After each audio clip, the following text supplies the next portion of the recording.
Yan. Unboxing na naman tayo. May tayong bago. Hasbro. Hasbro na dual Beyblade X. Byte Croc 360 flat. Sting Unicorn 460 point. Ito yung stats niya sa likod. Takara Tomy. Then by Hasbro. Then unlocks.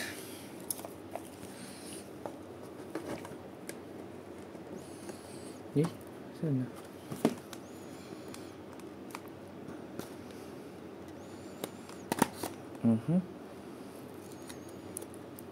Diyan pa ba? Ay, sus.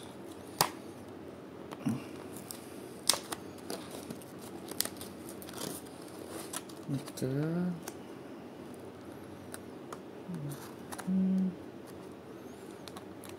Ito pa. Goods. Okay. Yan. Tapos. Yan.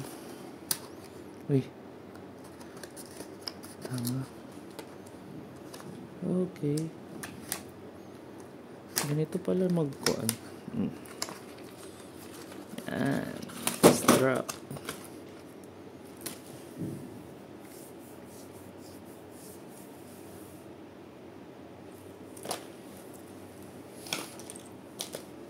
And then, dito yung dalawang blade. Kabalot siya ng plastic. So, dito, uy. Okay. Lumabas. Yan ang blade. Dito yung kanyang paper. Walang code.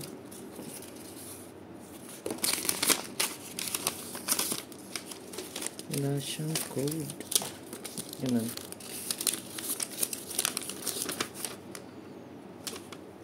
Wala siyang code.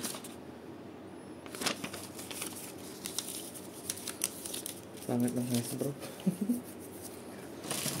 Then, ito na yung bit.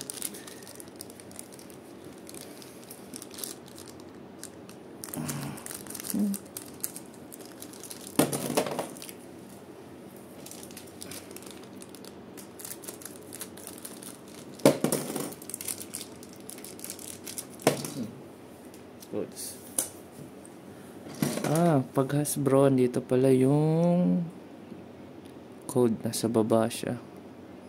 Ayos to, Byte Croc. Okay, tapos yung ratchet niya is 360, tapos low flat. Ano natin? Yun. Tapos yan. Tapos ang Sting Unicorn 460 point.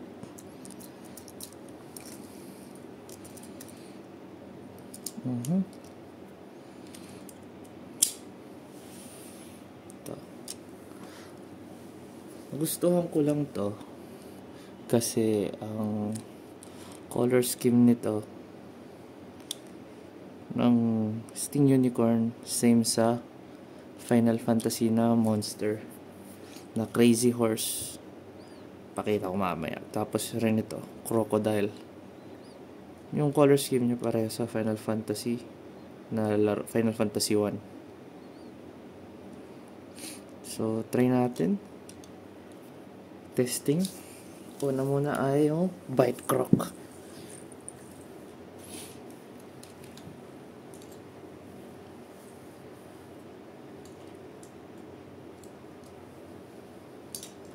Laban natin siya dito sa health side. Tsaka Byte Croc.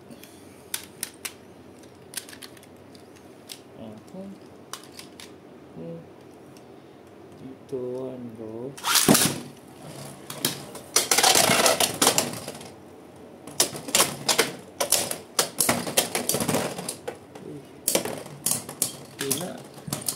Talo. Lakasan natin. Isa ulit. Ito ano.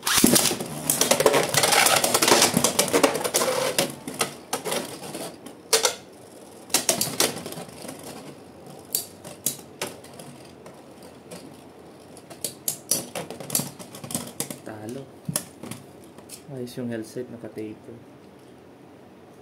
Sunod yung Crazy Horse. Unicorn Sting. Go.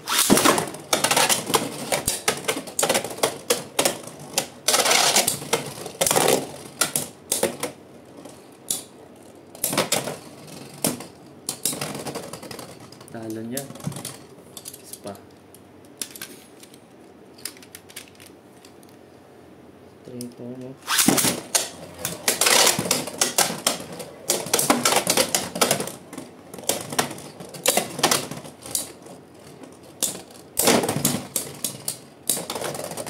Talo.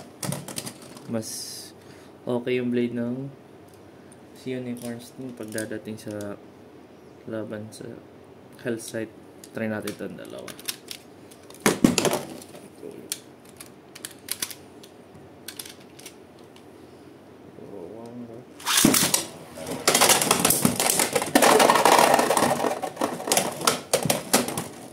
Talo. Panalo yung Croc sa pa. So 2-0.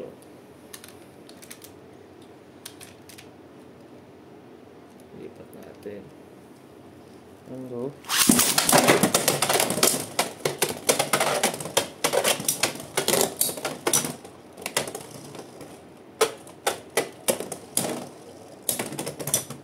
So 1-2. Okay. Third. Go.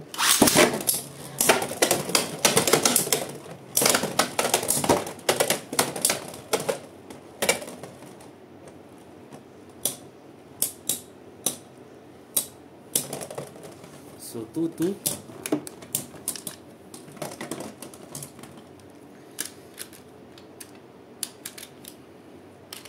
Hindi komportable pag dalawa. Dapat pa isa-isa lang. 3, 2, 1, go.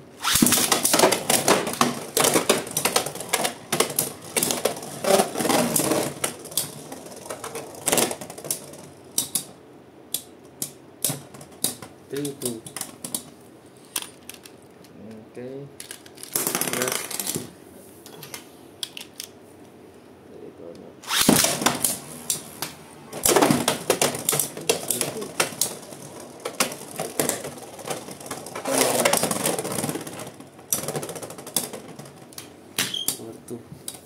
Panalo Unicorn Sting sama sa Bite Croc.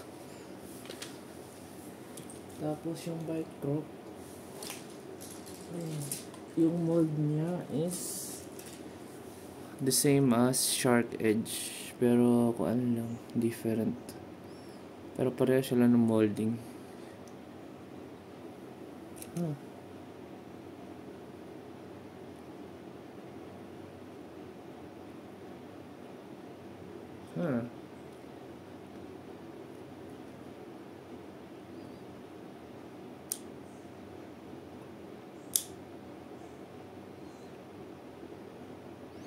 Totoo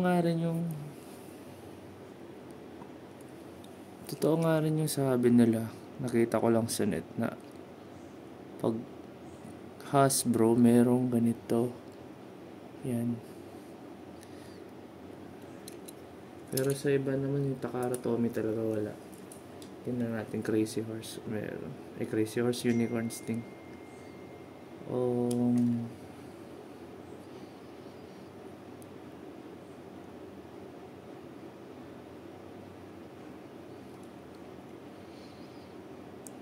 So far, wala naman. Kahit sa loob. Yung meron lang yung Bite Croc. Yan lang. Ito lang yung merong ganito. So, yan yun. Bite Croc tsaka Unicorn Sting. Try natin talaga gamitin sa laban next time.